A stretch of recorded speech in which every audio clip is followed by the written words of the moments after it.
처음 소개해드릴 책은 천선란 작가님의 노랜드입니다. 노랜드는 10개의 단편 소설을 담은 소설책인데요. 제가 가장 인상 깊었던 한 가지 단편을 소개해드리려고 합니다. 스포일러를 꺼리시는 분들은 다음 책 소개로 바로 넘어가 주세요. 제가 소개해드릴 단편은 제라는 단편입니다. 해리성 인격 장애로 하나의 몸에 두 가지 인격이 존재하는 사람에 대한 이야기인데요. 그 두 인격인 제와 제는 아주 다른 성격과 능력을 가지고 있어요. 제는 아주 똑똑하지만 싹수가 없고, 제는 평범하지만 다정한 성격이에요. 소설은 제라는 시점으로 이야기를 전개하는데, 똑똑하고 비범한 제에 비해 평범한 자신은 쓸모없다고 생각하는 점을 1인칭 시점으로 자세히 드러내고 있어요. 타인의 시선을 통해서도 자기가 제보다 부족하고 쓸모없다는 분위기를 끊임없이 느끼게 되는데요. 예를 들면 부모님과 이야기를 할 때 자기가 제인지 모른 채 대화를 하다가 제만이 아는 전문적인 이야기를 할 때 자신이 이해하지 못하는 모습을 보이면 부모님이 괜히 실망한 표정을 보이기도 하거든요. 부모님도 나와 그 애를 헷갈렸다. 그 애가 의도치 않게 짧은 순간 깊이 잠들어 버리면 어김없이 내가 깨어났는데 그 사실을 모르는 부모님은 나를 그 애처럼 대했다가 어벙한 표정을 보고 나서야 나인 걸 알아차렸다. 나는 그런 표정에 기대했다가 아님을 알고 실망하거나 흥미를 잃는 표정에 익숙해졌다. 두 인격에겐 동생이 한 명 있는데요. 동생인 선은 제보다 제를 더 응원하고 사랑해요. 누가 뭐래도 재수없고 싹수 없는 제에 비해서 다정한 제가 동생한테는 더 좋은 존재인 거죠. 그러다 우연히 동생인 선이 제가 연구했던 실험이 제를 죽이는 연구인 것을 알게 돼요. 이후 동생은 제에게 어떤 조언을 하게 되는데요. 어떤 조언이었을까요? 혹시 흥미가 가신다면 노랜드를 직접 읽어보시면 좋을 것 같아요. 제가 이 단편이 흥미로웠던 이유가 두 가지 있는데요. 하나는 몸 안의 두 가지 인격 중 또 하나의 인격의 시점을 다룬다는 게 꽤 독특한 시점이기도 하고, 제라는 인물이 인간적인 캐릭터라 확 몰입이 되어서 좋더라고요. 두 번째 좋았던 점은 똑똑한 인격체만 살아남아야 하는가? 라는 적자 생존에 대한 의문을 어렵지 않게 던진 작품이라고 생각을 해서 자연스럽게 그 주제에 대해 생각해 볼 수 있어서 좋았던 것 같아요.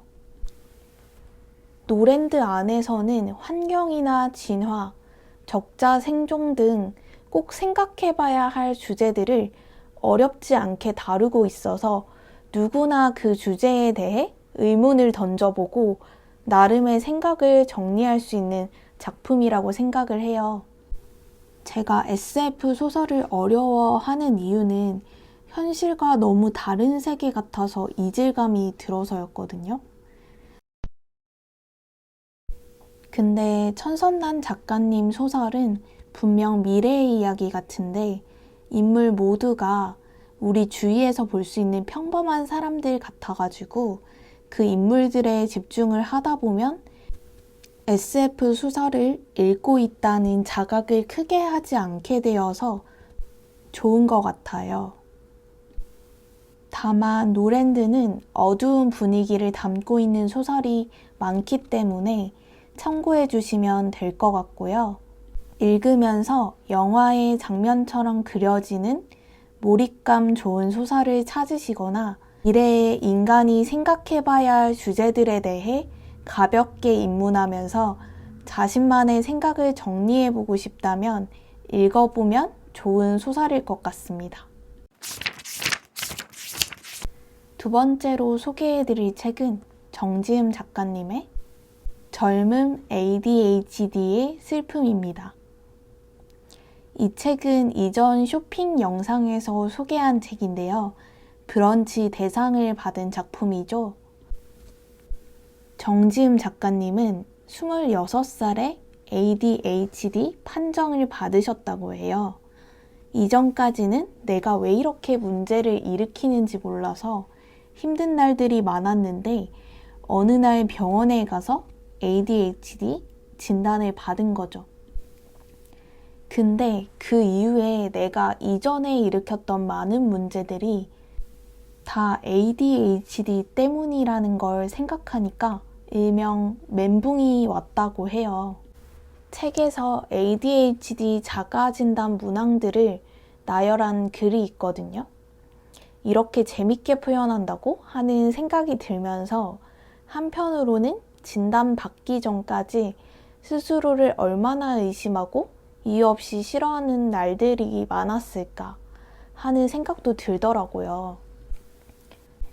자가진단 글에서 한 가지 문장을 한번 소개해 볼게요. 지루함을 견디지 못한다.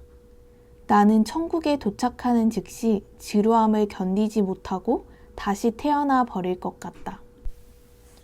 이외에도 지각에 대한 에피소드를 다룬 글이 있는데 어떻게 이렇게 풀어내지 할 정도로 작가님의 센스가 돋보이는 글이에요. 작가님은 매번 지각을 한대요. 아무리 몇 시간 전부터 준비를 해도 ADHD의 복합적인 결과물 때문에 지각을 면할 수 없다고 하더라고요. 한국 사회는 지각이 용인될 수 없다는 분위기잖아요. 대부분 지각을 하는 작가님한테도 지각은 네 의지로 하지 않을 수 있는 거라면서 나무라는 사람들이 엄청 많다고 해요. 작가님은 특유의 센스로 지각에 대처하는 방법을 이미 터득하고 계시더라고요. 한번 문장을 소개해 볼게요. 10분밖에 안 늦었는데 대신 10분이면 나폴레옹의 워털루 전투 승패가 바뀐 시간인데 길바닥에서 허투루 보내게 해서 미안합니다. 라고 하는 게 훨씬 낫다. 나폴레옹이 진짜 10분 만에 워털루에서 졌느냐고 묻는다면 그건 나도 모른다. 방금 지원했으니 아마 아닐 것이다. 이 글을 읽는데 나름대로 씩씩하게 자신만의 살아가는 방법을 터득한 작가님을 응원하게 되더라고요. 책을 읽으면서 생각보다 필사를 많이 한 책인데 제가 필사한 부분을 하나 더 읽어보면서 소개를 마무리해 볼게요. 나는 허접하고 추하고 멍청하고 사랑스럽지 않은데 왜 하필 나 자신을 원했던 것인지 모르겠다. 내가 남이 되길 원한다면 소설을 시도했을 거다. 하지만 나 자신이 되고 싶었기 때문에 에세이를 쓰고 있다. 돌이켜보면 나는 나를 원했다기보다 나 자신을 구하길 원했던 것 같다. 정말 잘 쓰시지 않나요? 이 책은 나도 ADHD가 아닐까 의심하는 분들이나 혼자서 잘 살아가는 씩씩한 누군가의 이야기가 궁금한 분들, 또 정말 잘 쓴 에세이 작품을 읽어보고 싶다 하시는 분들이 읽어보면 정말 만족할 책일 것 같아요. 이번 주는 2권의 책을 소개해드렸는데요. 여러분도 마음에 드는 책이 있으시다면 첫 페이지를 펼쳐보시길 바라고요. 저는 다음 주에도 열심히 읽겠습니다. 여러분도 읽는 삶 사세요. 안녕.